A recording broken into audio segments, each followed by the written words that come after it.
کی ضمانت منظور ہو گئی ہے، رہائی کا حکم دیا گیا ہے۔ لاہور ہائی کورٹ نے درخواست ضمانت پر فیصلہ سنا دیا، ساتھ ہی ساتھ پیر افضل قادری کی ضمانت بھی منظور ہو گئی اور لاہور ہائی کورٹ نے دلائل مکمل ہونے پر 10 مئی کو فیصلہ محفوظ کیا تھا۔ جی ہاں، حکومت کی جانب سے انہیں حراست میں لیا گیا تھا اور اب خادم رضوی کی ضمانت منظور کر لی گئی ہے، رہائی کا حکم جاری کر دیا گیا ہے۔ سپریم کورٹ لاہور رجسٹری نے درخواست ضمانت پر فیصلہ سنا دیا ہے، پیر افضل قادری کی ضمانت بھی منظور کر لی گئی ہے۔ لاہور ہائی کورٹ نے دلائل مکمل ہونے پر 10 مئی کو فیصلہ محفوظ کیا تھا۔ عدالت نے دونوں کو 5-5 لاکھ روپے کے مچلکے جمع کرانے کا حکم بھی دیا ہے اور ان کی یہ رہائی عمل میں آئی ہے اور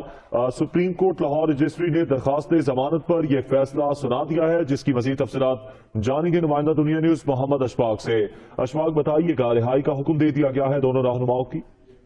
جی بالکل، لاہور ہائی کورٹ کے جسٹس قاسم علی خان اور جسٹس افضل جاوید گرال پر مشتمل 2 رکنی بینچ نے فیصلہ سنایا اور تحریک لبیک پاکستان کے سربراہ خادم حسین رضوی کی ضمانت منظور کرتے ہوئے فوری طور پر رہائی کے احکامات جاری کر دیے، جبکہ عدالت نے پیر افضل قادری کی ضمانت 15 جولائی تک منظور کی، یعنی عدالت نے پیر افضل قادری کی ضمانت مشروط طور پر منظور کرتے ہوئے 15 جولائی تک انہیں رہا کرنے کے احکامات جاری کیے اور اس موقع پر 2 رکنی بینچ نے فیصلہ سناتے ہوئے خادم حسین رضوی اور پیر افضل قادری کو 5-5 لاکھ روپے کے ضمانتی مچلکے جمع کروانے کے احکامات بھی جاری کیے۔ 2 رکنی بینچ نے دونوں جانب سے دلائل مکمل ہونے کے بعد 10 مئی کو فیصلہ محفوظ کیا تھا اور عدالت کے روبرو خادم حسین رضوی کے وکیل نے